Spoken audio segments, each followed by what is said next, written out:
Une chute, une douleur intense, un poignet déformé. Découvre tout sur la fracture du radius, de l'urgence à la prise en charge.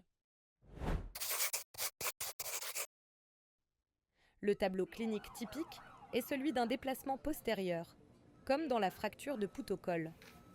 À l'inspection, on observe généralement un patient qui soutient son membre supérieur traumatisé. Dans le plan frontal, on distingue une déformation typique en baïonnette. De profil, l'aspect bien connu dit en dos de fourchette est visible. Un œdème est presque toujours présent, parfois accompagné d'un hématome et surtout d'une impotence fonctionnelle marquée du membre.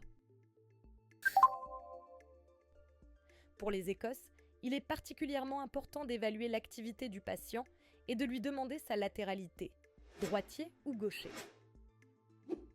Par ailleurs, il faut impérativement vérifier le pouls et rechercher toute atteinte nerveuse, car cela constitue une urgence. Pour confirmer le diagnostic et évaluer la gravité de la fracture, un bilan radiographique est indispensable. Ces images servent non seulement à montrer l'existence et les caractéristiques de la fracture, mais aussi à rechercher d'éventuelles lésions associées.